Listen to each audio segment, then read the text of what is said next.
Well, hi there, everybody, and welcome, welcome, welcome. I'm so excited today because I'm going to be chatting to my wonderful friend who I realized I've known since 2007, I think. I don't know how many years that is, but that's a long time. So we're going to just go with the flow today. Lisa really needs no introduction. She's an amazing yoga teacher. She's a teacher of Ayurveda. She offers all kinds of spiritual guidance through her readings. She's an author. She's just about everything, actually. She's got a lot on her plate. So we're going to be taking a deep dive into what's been happening with us lately. And we would love you to join the conversation. So please remember to ask questions, leave comments, and all of the rest below. So welcome, welcome, welcome, Lisa. It's lovely to have you with me today. And thank you for joining me. Oh, it's so wonderful to be here with you, Julie. It always feels like coming home every time we connect. And yeah, it's pretty amazing. I want to introduce you too. We're kind of in this joint conversation today. And, I just want to share with everybody. I met you in, I think it was 2007, and was looking for some guidance with my life. And so much has changed since then, but one thing that hasn't changed is your ability to see the truth and to support all of us in what is for our highest and best good. I mean, that every time we connect, I feel like I gain something, and I'm reminded. It's more being reminded of who I am when I'm with you than it is about being asked to be something else or to transform something. It's more like, oh, that's right. This is who I am, and this is what I need to do to get back to that. So thank you so much for everything that you do for all of us. Oh, thank you. And I love that because it's not about, knowing any more than anybody else, or, being a teacher above everybody, or, it's about being in the same place and just reflecting back what is seen, giving somebody the opportunity to be able to recognize who they always are and always have been. So I just love that. And actually, you do the same. You do the same through your writing and through all the work that you offer.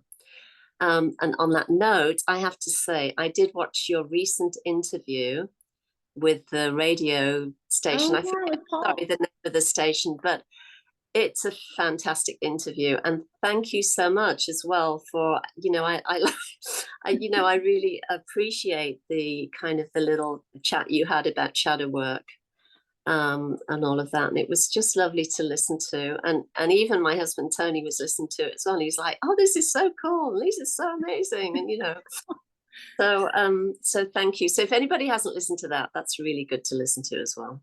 Oh, So thank you.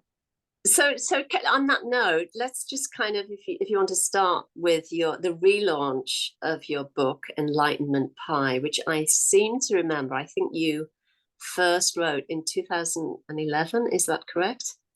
Yeah, Something. well, I started writing it in 2011, published the first edition in 2017, and then completely rewrote it. And I have it here. I have a real copy, which is so awesome. And So it's beautiful. so pretty. Oh gosh, it just really, I designed the whole thing, and it's just been a labor of love. And yeah. Yes. And it's beautifully laid out. It's very kind of poetic looking, actually, and artsy looking. And then having the QR codes to the interviews is a great idea. It's fantastic. So it's a great resource, and just what a wonderful, wonderful kind of tool for anybody who is willing to do the work and wants to look at every aspect of their being, including their health and their diet, because obviously that is an important aspect that's often overlooked. Yeah. So yeah. Yeah, I mean, I think a couple of things I'll say is, one, don't ever forget what you loved doing as a kid. because what I love doing is I remember, and this was like the 80s, oh my goodness. And I remember my parents buying our first desktop computer. Like that was a big deal back then. And we had our very first internet back then. I remember watching videos that were like this big on this giant screen that could barely load. It's an interesting thing to be a Gen Xer because we bridge that time before all of this, but then we also are living in it now. And the thing I loved the most was my print shop application. And I used print shop to make marketing flyers and little brochures and business cards. And I'd play school in my room and I'd make little handouts. I mean, this is literally what I did like 12, 13, 14. And that like literally birthed this, I feel, because everything in here, like you're saying, Julie, like I built myself, and I wanted it to be multimedia because I think, I pounded out a lot of content, like over 1,200 videos in the last 3 or 4 years, and they all have a purpose. And so this book is really the framework for that. It's the framework for everything I'm doing is these 4 steps to healing yourself, because that came from all the journals, all the years we've known each other, Julie, all the journals that I wrote in. When I went through them, it became very obvious that there was a set process I was following every time I got sick or got anxious or had issues. So, yeah. Yes. And this, again, is the value of having a journal. I mean, we don't see it in the moment, when we're kind of in angst and we're writing things out. But it's later when you read back, it's just astonishing what you find there. And how there's so much light and so much wisdom in our own self-reflection. And it's gold. And I often, I got tapped back into old journals to kind of find content and share.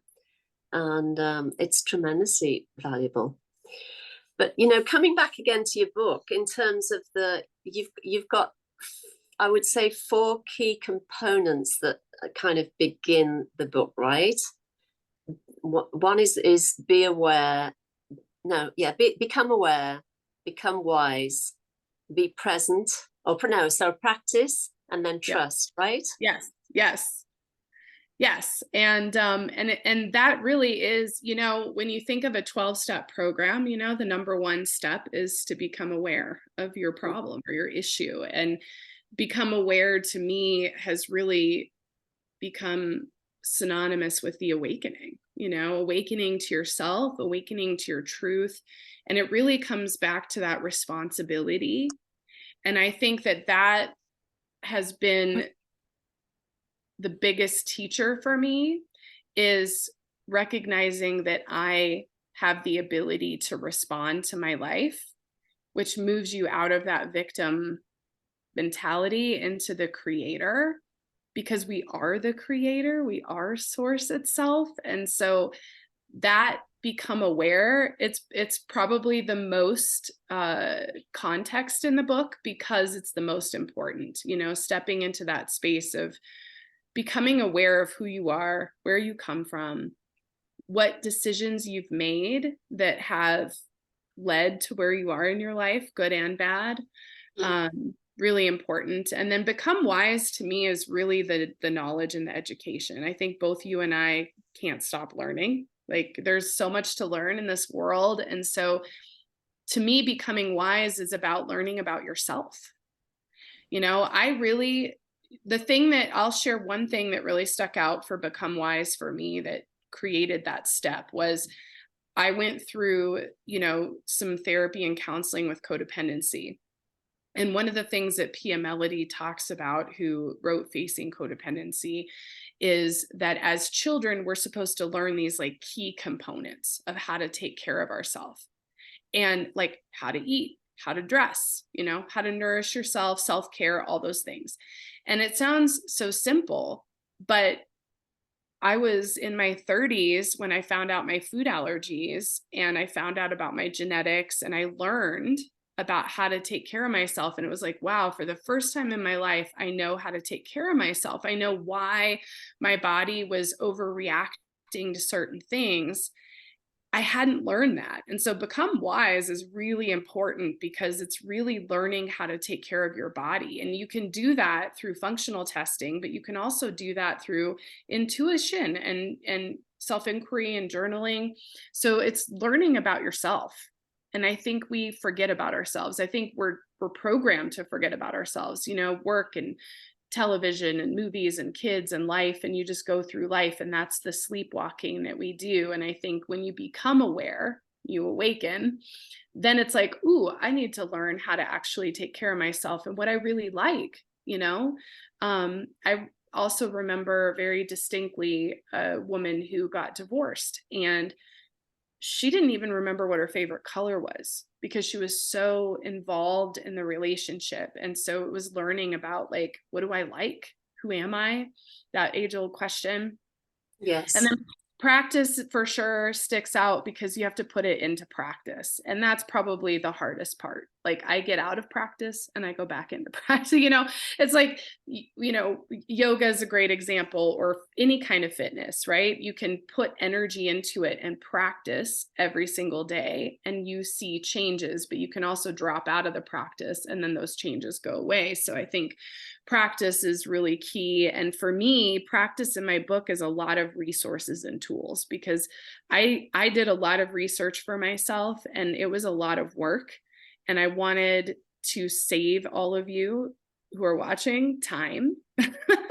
So you don't have to do that. I even have a grocery list in here, which I was really passionate about making sure was in this book, is this grocery list that you can actually take with you to the store. So you're not having to like remember, like, what can I have? What can't I have? What's right, what's not right. You just have a list and you buy from the list, and there's lots of stuff on the list. And then trust is probably, I have just this kind of ending of trust. But I know in my heart that before I leave this world, there will be a whole book about trust, because that is something that I'm still integrating, to be honest, is like, how do we trust? How do we trust in ourselves? How do we trust in our path? Who do we trust? What happens when trust is broken? So yeah, I mean, they're big steps. Yes. But what is really key with respect to what you've outlined in your book is that you have to become aware. You have to lean into your own wisdom, your own inner wisdom, rather than looking for it outside of yourself. You have to practice, that being aware and tapping into your own wisdom.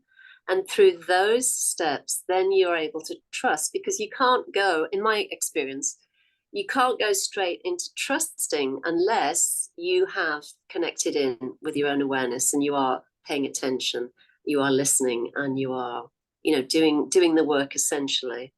It's just, it seems an impossible step, to take that leap unless you've actually done the work. And then, of course, what happens is trust builds upon itself the more you lean into your own wisdom and you become aware and all of those things.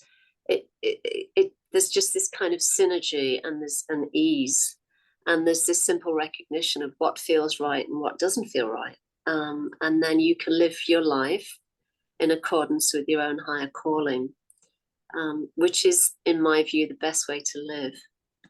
Yeah, I agree. And that's a great segue into your book, because I highlighted something from it. And so you also have a new book. How many books do you have now? 5, 6? 6. And I've said this a few times, but I never ever remotely wanted to be an author of any description. It just wasn't in my awareness, and it wasn't until I had a radical awakening, and then I think 10 years after that or more, I had a great being who came in a dream and said, when are you writing the book? And that was really what started everything.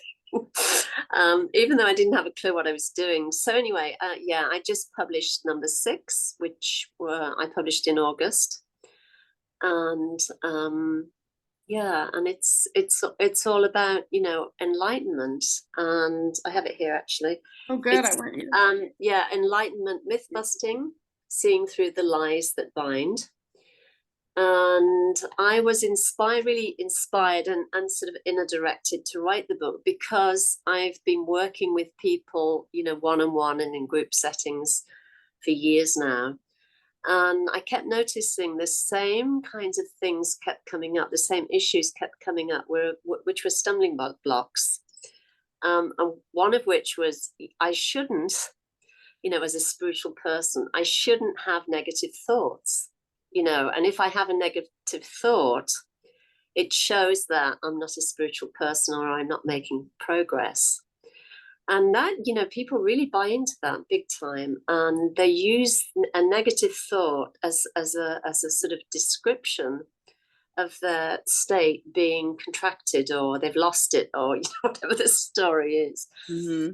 And they never stop to actually question whether that thought is true, or whether that belief is true, I should say, that having a negative thought means that you're not enlightened, or you're not a spiritual person. And when you actually start examining that, then you see that there's no basis in truth, because, negative thoughts or feelings do arise.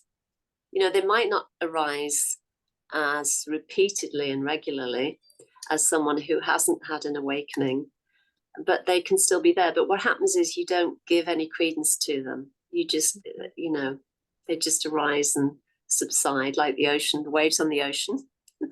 Yeah.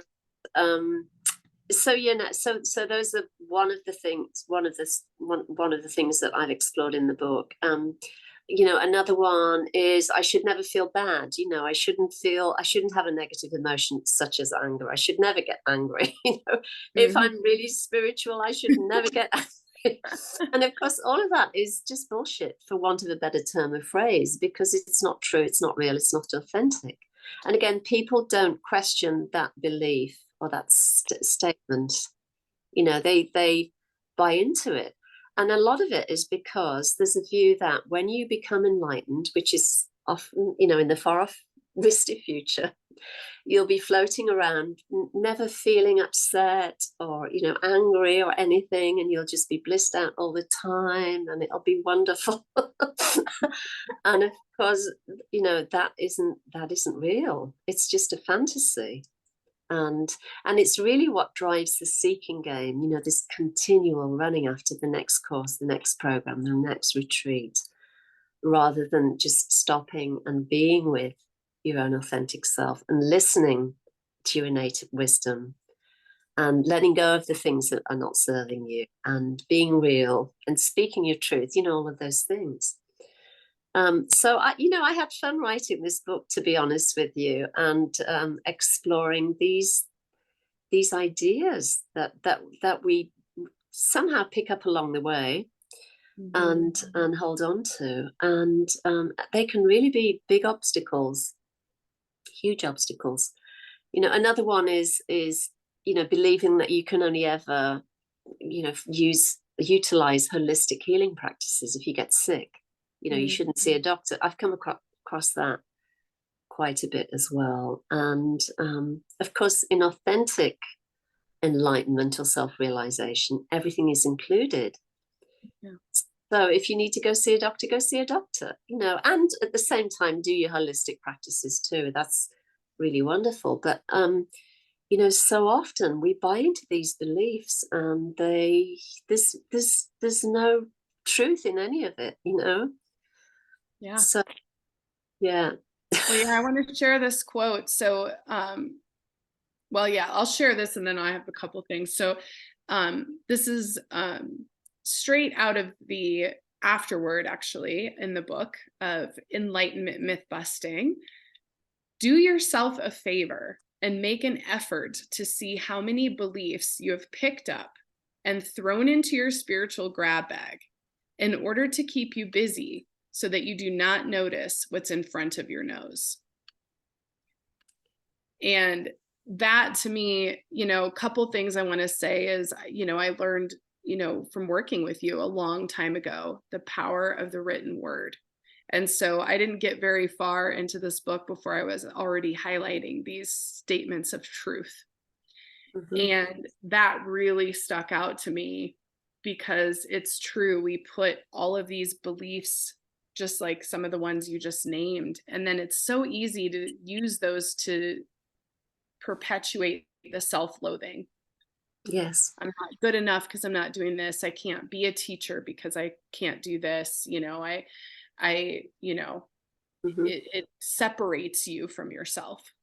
Yes. Yes. Now, I'm glad you brought that one up, because I am not enough is one of the chapters in the book. Because again, I've come across in the sessions I've done with people, I can't tell you how many times I've worked with really, in tune, really engaged, really clear seeing people who keep feeling that they're not enough, they're not seeing enough, they have to do yet another program or get to another level before they can stand in the truth of their own authentic nature. And of course, the idea of levels, the next level, and that we're often sold that, right, online with Oh yeah. social media. What certifications do you have? Like, trust me, yeah, get it. Yeah, especially when it comes to enlightenment, the story of enlightenment, the idea of enlightenment or self-realization. There's this level and that level. There are no levels. There never were any levels. It's about being authentic to your own seeing prior to the story. And so engaging with and feeling into what feels right. And, the feeling part of that shows up in your body, right? Yeah. You'll get kind of a cramping or a resonance or whatever, or a gut feeling or whatever you want to call it, gut instinct. So our body is a great barometer for truth, because we feel it, we can feel it. We often, what happens with me, I feel this kind of resonance, this pulsation within my heart and within my whole being when I'm hearing truth and when I'm seeing authenticity. And it's true of everybody, but I think what happens is it's easy to close that down and think, I'm not as kind of realized, let's say, as a well-known, let's say Eckhart Tolle or whoever, and keep using that person as a reference point and not owning what we're already feeling and intuiting and knowing inside ourselves. So, putting an end to all of that and realizing, I am enough, and what is here is enough is a game changer. But of course, a lot of people are afraid of that. They're not quite ready for it. So yeah, so I have a very sort of direct way of speaking to that, and just helping people to see that they already know what is right for them and what isn't right for them. Mm-hmm. That's key.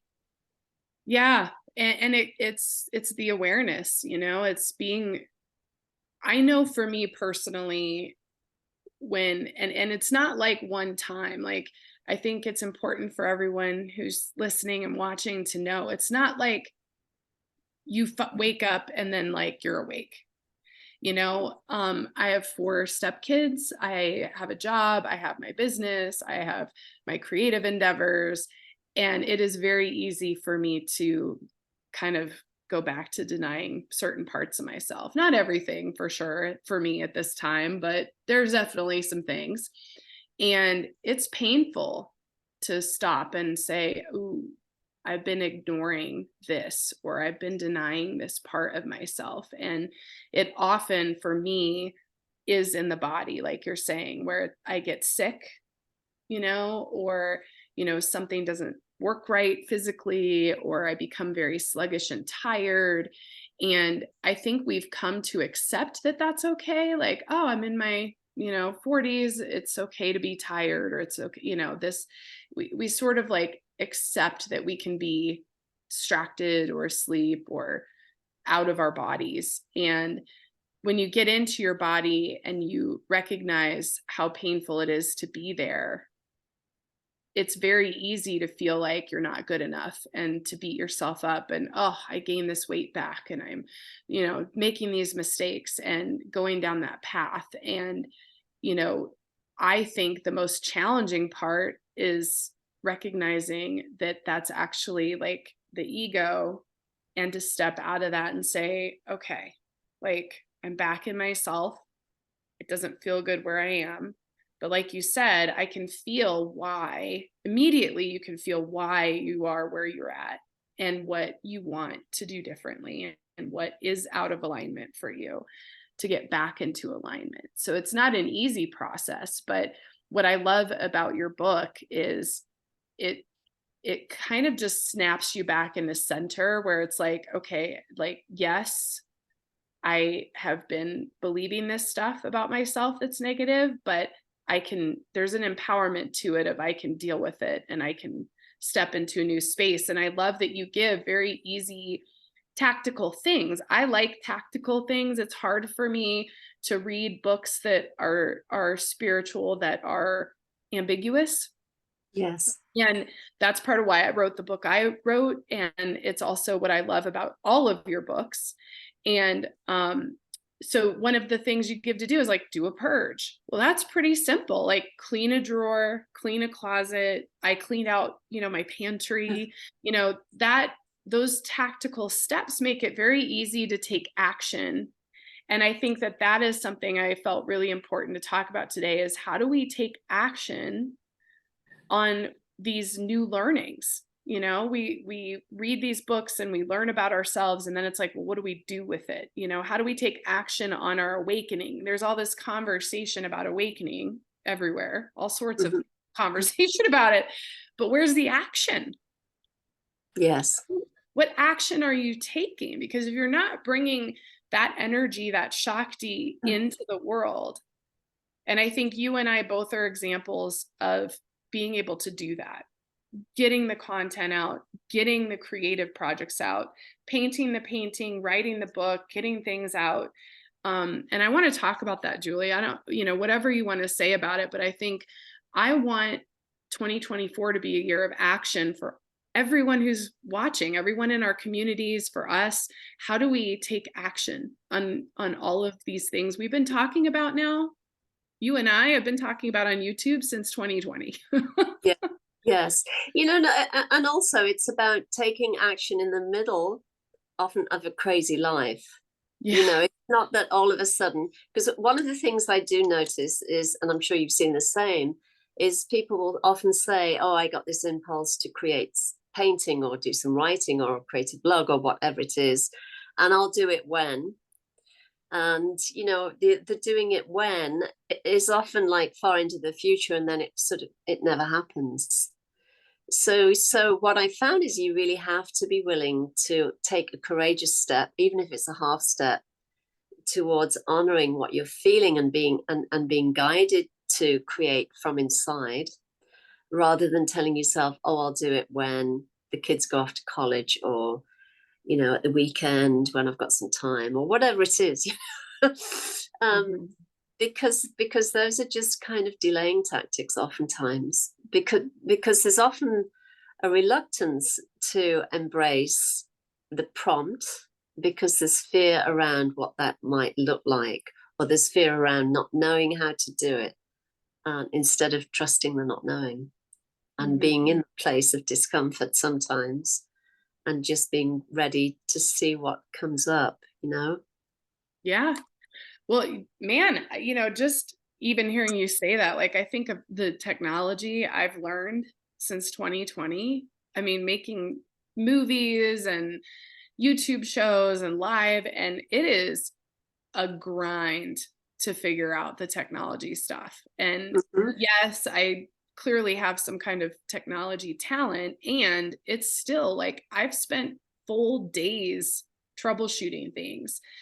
And if I would have known how to do it, or I had somebody tell me how to do it, I don't think I would have created what I created. Because I think sometimes when, just like what you're saying, like when you step into the unknown and you say, I don't really know how I'm going to write this book, or I don't know how I'm going to do this thing, it's getting it out there, because this book is totally different than my first one, the first edition.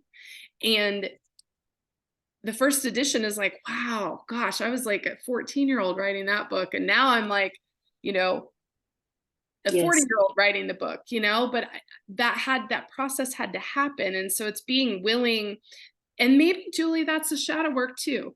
Like having the humility of like, I've got some bad reviews about my first book, about the editing and that kind of thing. Oh, well, I mean, putting it out and being willing to do it, even if it's not perfect, like brings it Yes. into the world, and then it evolves from there. Yeah, because the whole perfectionist thing, again, is a delaying tactic. And obviously I'm not saying, don't do your editing and all of those things. I think that's important as well. But in my view, you shouldn't be still writing the book or doing the editing on a book that is like 10, 15, 20 years old. You know what I mean? Yeah. Yeah. There's something, I would say, there's something that needs addressing. And at a certain point, you have to say, enough, and then be willing to put it out there no matter what happens.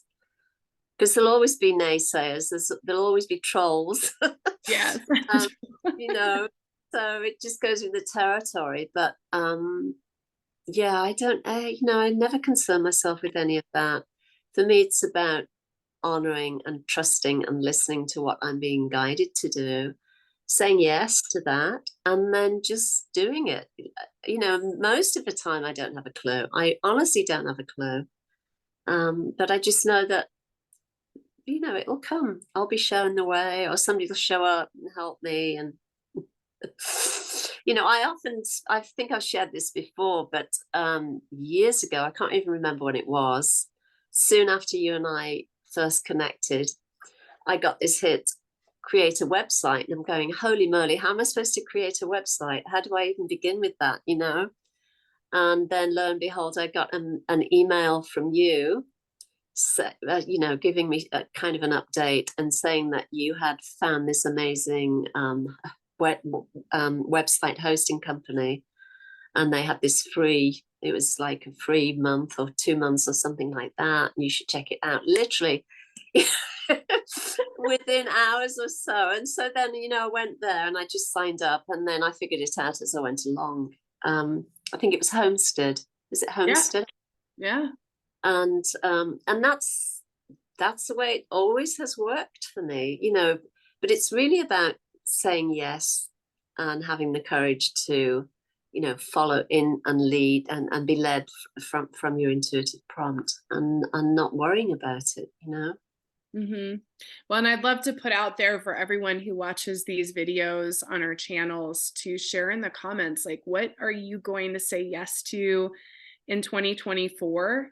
What is up for you? What's the idea that's landed that you want to take action on? Because I think I'd love to hear that. And I think Julie and I love to read all of our comments. And speaking of saying yes to 2024, I think it would be really good for us to talk about what we have going on, Julie. Like, what are you up to for 2024, and where is your work headed?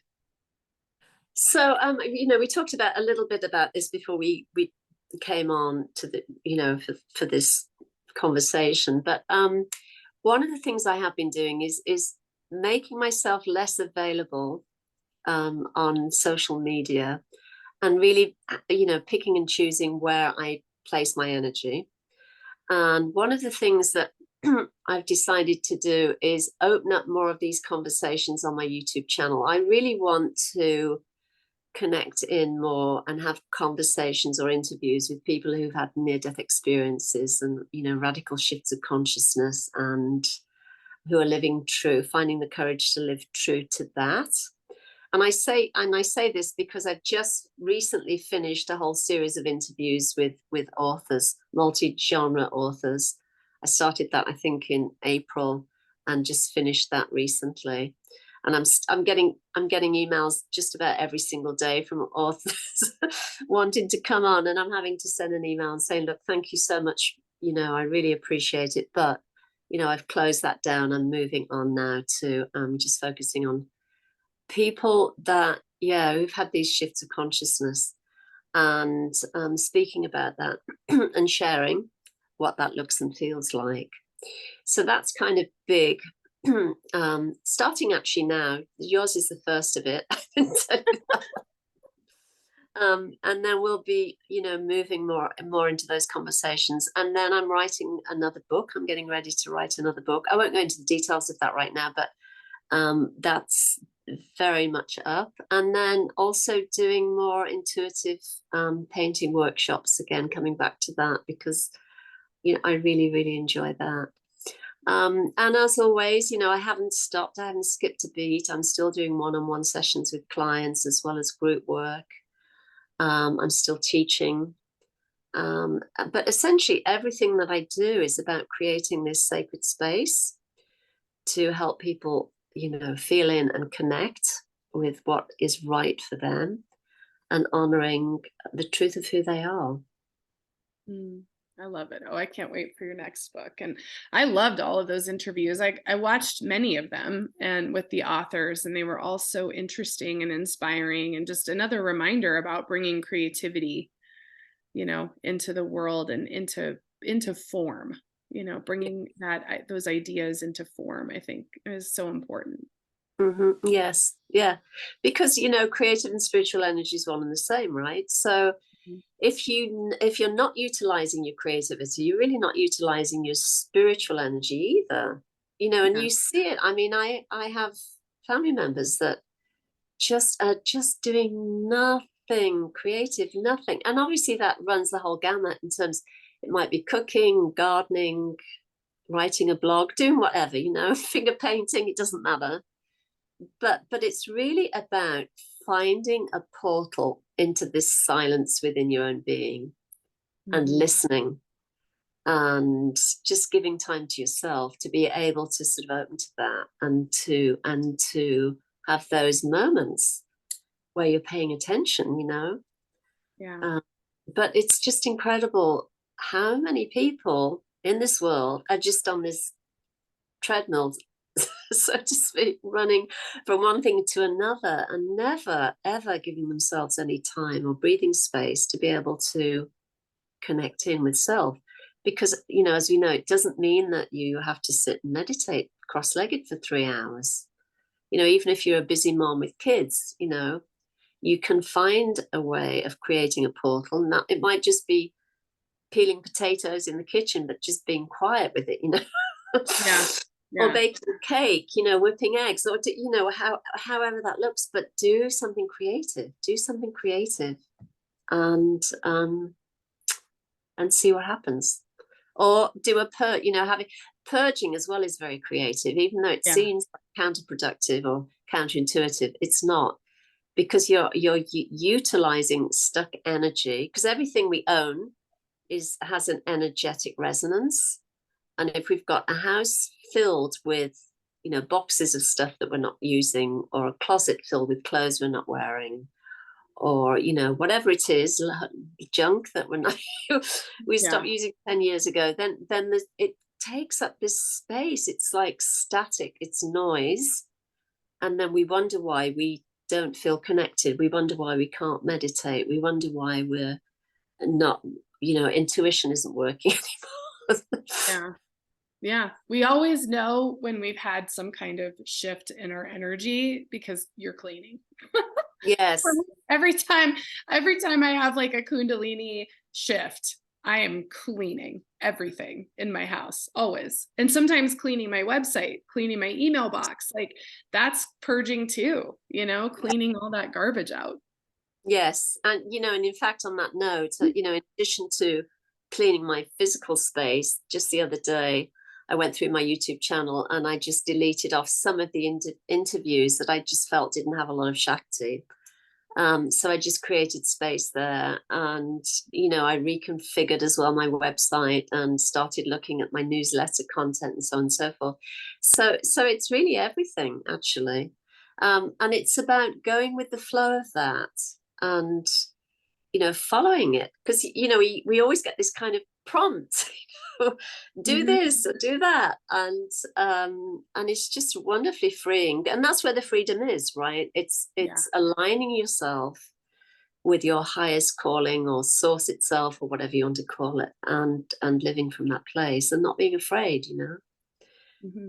even if the prompt is write a book. You've never written a book before. Yeah. Yes, it's really about all of those things. Become aware, become wise, practice, and trust, right? Yes, totally. And that's my focus for 2024. I mean, really, we're going to start the first of the year. I have a lesson plan for my entire community. So any of you join my website anytime, just drop your email in the subscription list. And we're going to spend the entire year going through my book together. And so if you're looking to transform your physical self, your spiritual self, your emotional self, we're going to start at the beginning.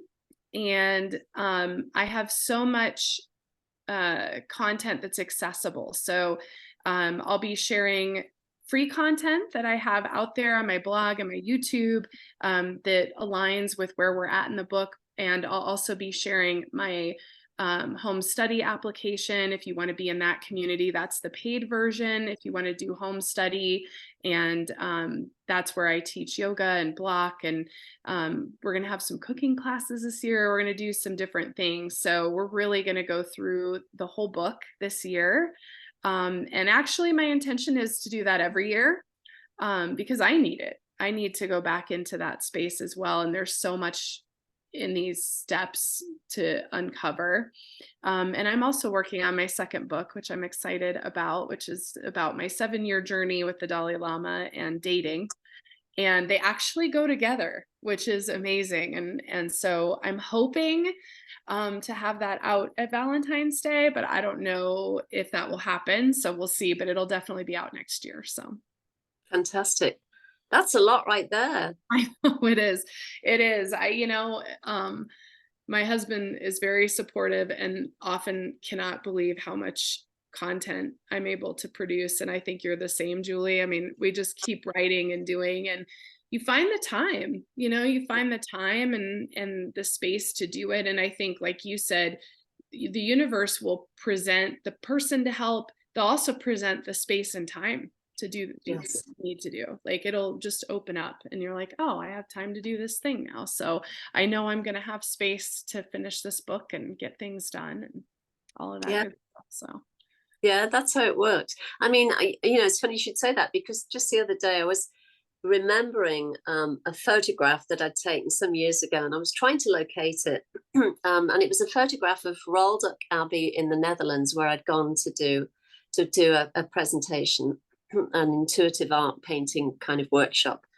And I couldn't remember what year it was. I thought, oh, it's 2016 or 17. I can't remember. But, I remembered that I'd posted something on Facebook as a kind of an announcement. So anyway, so I went on, I'm tracking through, my Facebook photos. And, I don't go on Facebook much these days. But anyway, I'm like tracking through, and I just came at it. I was like, holy moly, I've done so much. I've shared so much through art and through writing and through, presentations and, whatever.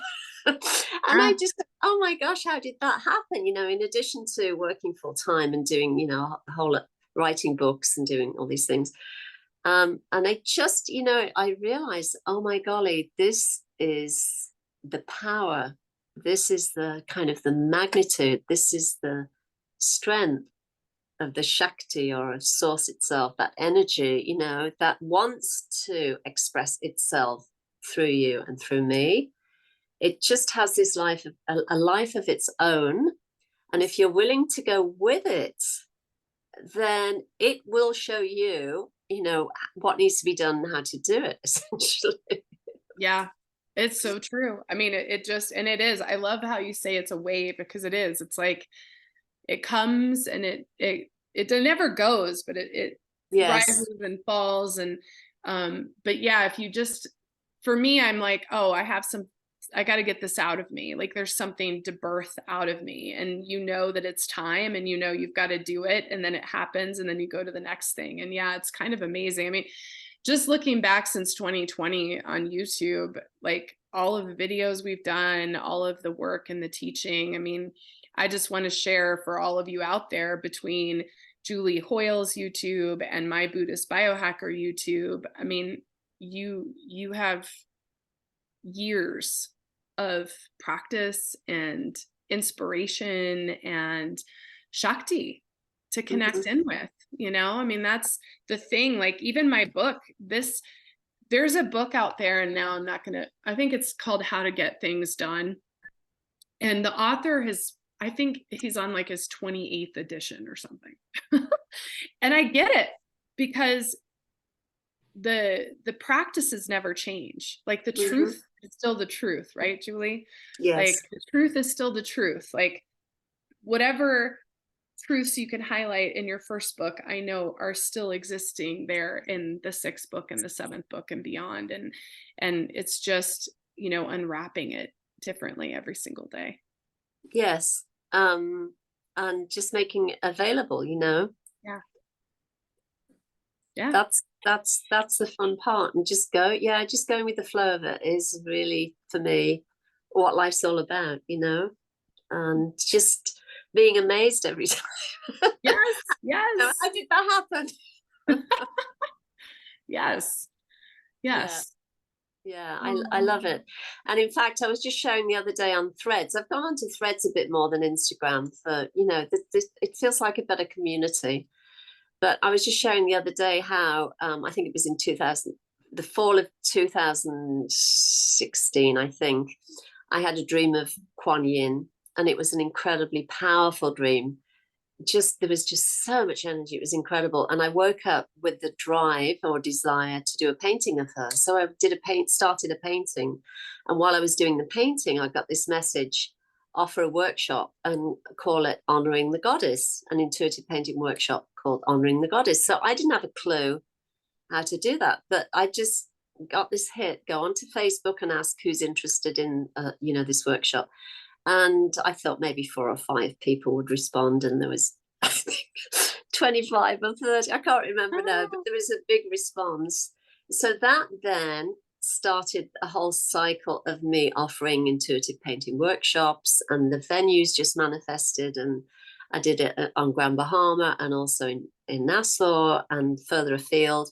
And then from that's when I was offered to a place at a retreat in Holland to present an intuitive painting workshop, which off the top of my head I just titled it "Painting Your Dreams and Visions Alive." I didn't have a clue what I was doing, but if I had not followed that kind of impulse to create the painting in the first place, none of what happened would have happened. And